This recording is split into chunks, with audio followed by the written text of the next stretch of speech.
मेरे प्यारे साथियों, नमस्कार। दोस्तों, आज मैं प्री 2026 को ध्यान में रखते हुए कुछ बहुत जो इम्पोर्टेंट खबरें हैं उन पर बातें करने जा रहा हूं और मैं इसकी शुरुआत कर रहा हूं निसार उपग्रह के सफलतापूर्वक प्रक्षेपण से जो हमारे इसरो ने किया है। देखिए, इसका नाम है निसार। अंग्रेजी में ये है NISAR और इसका फुल फॉर्म होगा NASA ISRO synthetic aperture radar. NASA ISRO synthetic aperture radar. तो यहाँ दोनों नाम है, नासा और इसरो। इसका मतलब है कि हमारे यहाँ के इसरो और अमेरिका के नासा, इन दोनों ने संयुक्त रूप से इस अभियान को तैयार किया है। इन दोनों के सहयोग से यह उपग्रह छोड़ा गया है। दोस्तों, यह उपग्रह 240 किलोमीटर चौड़े रडार क्षेत्र का उपयोग करेगा और हर 12 दिन में धरती का मानचित्र बनाएगा। हर 12 दिन में। और ये तो है ही है कि वो धरती पर 24 घंटे निगरानी रखेगा। इसकी सबसे बड़ी बात यह होगी कि चूंकि 24 घंटे उस पर निगरानी रखेगा वो धरती पर, तो इससे बाकायदे कहाँ ज्वालामुखी की संभावनाएं हैं, कहाँ भूस्खलन हो रहे हैं, उनकी तस्वीरें मिलती रहेंगी और जलवायु परिवर्तन जो हो रहे हैं उसका भी पता लगाने में हमारी यह मदद करेगा। इसकी एक जो बहुत बड़ी खासियत है वो ये है कि यह चूंकि एक रडार जैसा ही काम करेगा, तो कोहरे, घने बादलों और बर्फ की परतों को पार करने की क्षमता इसमें है और इसके कारण यह विमानन और शिपिंग क्षेत्रों के लिए भी बहुत ही महत्वपूर्ण सिद्ध होगा। और भी आप दूसरे क्षेत्रों का भी एक तरह से अनुमान लगा सकते हैं, जैसे आपदा प्रबंधन के क्षेत्र में इसका बहुत बड़ा रोल होगा। हिमालय में जो ग्लेशियर पिघल करके जो पीछे हट रहे हैं उसके बारे में भी हम जानकारी प्राप्त कर सकेंगे। तो दोस्तों, ये बहुत ही महत्वपूर्ण उपग्रह है और सबसे बड़ी बात यह है कि ये माना जा रहा है कि यह अब तक पृथ्वी अवलोकन का सबसे महंगा उपग्रह है। फ्रेंड्स, आपके लिए एक उपयोगी सूचना। मैंने आईएएस की तैयारी के लिए 2 पुस्तकें लिखी हैं। आप आईएएस कैसे बनेंगे, इसी के 2 भाग हैं। यह इंग्लिश में भी है। अब तक इसकी लाखों प्रतियां बिक चुकी हैं। यदि आप अपने आईएएस के लक्ष्य के प्रति सीरियस हैं तो आप इन दोनों पुस्तकों को लाइट हाउस मानकर चलें। यह आपके लिए एक प्रकार से मस्ट रीड बुक है। आप नीचे डिस्क्रिप्शन में दिए गए लिंक से ये दोनों पुस्तकें मंगा सकते हैं। दोस्तों, जो दूसरी खबर है वो है कि वैज्ञानिकों ने सूरज जितना बड़ा ही एक नया तारा खोज लिया है और यह जो तारा है इसे उन्होंने बड़े प्यार से नाम दिया है सिवारहा। सिवारहा। इस तरह के क्वेश्चंस प्री में पूछे जाने लगे हैं। यह बेटेलग्यूस के पास छिपा हुआ था। बेटेलग्यूस की विशेषता यह है कि हर 6 साल में यह एक बार धीमा और तेज चमकता है।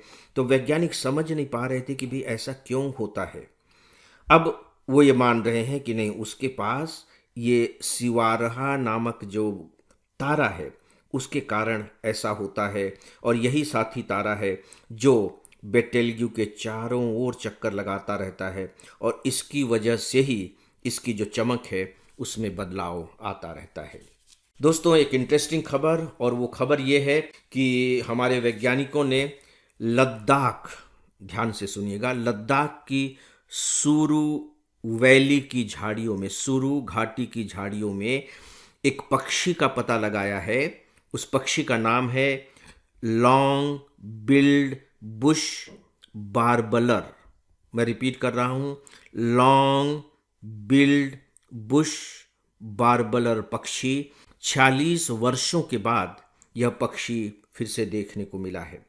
पहले यह जो पक्षी है द्रास और सुरु घाटियों में खूब पाया जाता था, लेकिन जैसा कि अक्सर सभी जगह हो रहा है कि खेत बढ़ते चले गए, इंसान बस्तियां बढ़ती चली गई और उसके कारण झाड़ियां कट गई और झाड़ियों के कट जाने के कारण यह पक्षी भी गायब हो गया। तो जाहिर है कि यह एक ऐसा पक्षी है जो घास और झाड़ियों वाले इलाके में रहता है।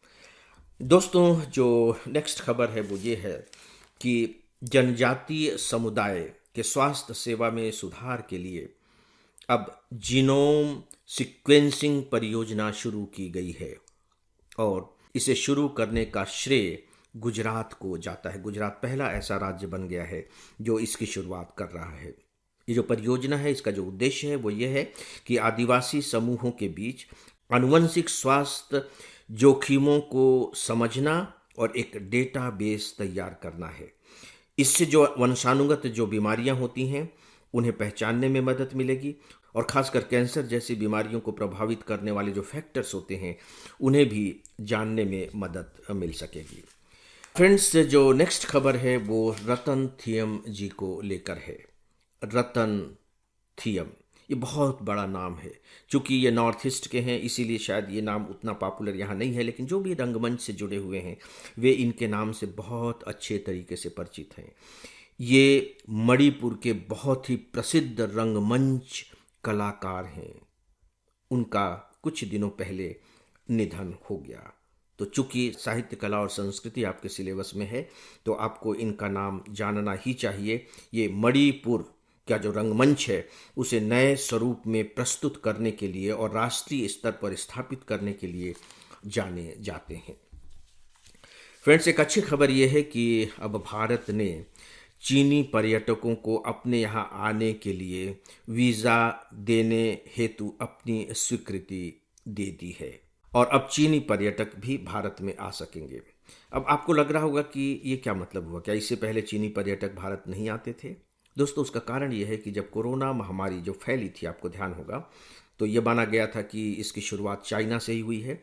तो उस समय भारत सरकार ने वहाँ के लोगों को भारत में आने से रोक दिया था। ठीक है। और बाद में फिर आपको ध्यान होगा कि भारत और चीन के बीच में गलवान घाटी को लेकर के तनाव की स्थिति पैदा हो गई थी, जब गलवान में बाकायदे चीन ने सैन्य झड़प को अंजाम दे दिया था, तो उस पर रोक लगा दी गई थी। अब एक अच्छी बात है कि सरकार ने अब यह निर्णय लिया है कि नहीं, वहाँ के जो पर्यटक भारत आना चाहेंगे उन्हें वीज़ा दिया जाएगा। अच्छी बात इस मायने में है कि अब कम से कम इसके कारण भारत और चीन के बीच में जो इतनी तनाव की स्थिति बनी हुई है उसमें कहीं ना कहीं थोड़ा सा ही सही लेकिन ढीलापन तो आएगा ही, और इन सब का डेफिनेटली एक पॉजिटिव इम्पैक्ट हमारे जो डिप्लोमेटिक रिलेशंस होते हैं उन पर होता ही होता है। दोस्तों, एक नाम आपने शायद अखबारों में पढ़ा हो, the resistant front. The resistant front, ये एक नाम है। ये आतंकवादी संगठन है, बेसिकली द रेजिस्टेंस फ्रंट।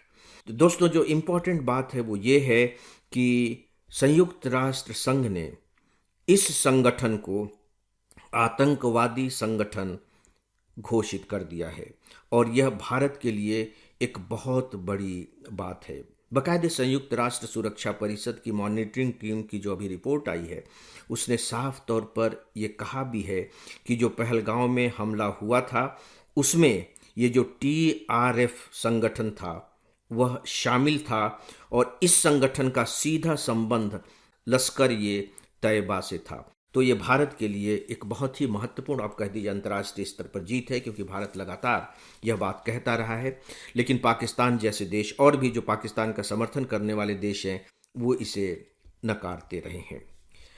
दोस्तों, अब एक छोटी सी खबर पिपरहवा को लेकर। पिपरहवा उत्तर प्रदेश में एक जगह है। वहाँ की खुदाई में एक प्राचीन बुद्ध स्तूप की जब खुदाई की गई, उस खुदाई में गौतम बुद्ध की अस्थियों के अवशेष मिले हैं। ये जो स्थान है ये बेसिकली भारत और नेपाल की सीमा पर स्थित है और सबसे अच्छी बात यह है कि 127 वर्षों के बाद अब भगवान बुद्ध के जो अवशेष हैं ये भारत लौट आए हैं।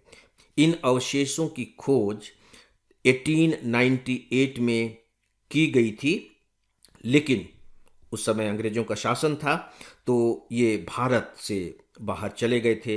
अब ये भारत लौट आए हैं। तो दोस्तों, ये थी कुछ खबरें जो प्री एग्जामिनेशन की दृष्टि से बहुत छोटी खबरें हैं, जिनकी सामान्य तौर पर स्टूडेंट उपेक्षा कर देते हैं। तो आप बस इसे एक बार ध्यान से सुन लें, 2 बार सुन लें, और जब आप 2 बार सुन लेंगे तो आपके दिमाग में ये जो सूचनाएं हैं दर्ज हो जाएंगी और इतने से ही आपका काम चल जाएगा। तो दोस्तों, इस विषय पर बस इतना ही, और अब आज के इस डेली ऑडियो लेक्चर को यहीं समाप्त करते हैं। नमस्कार।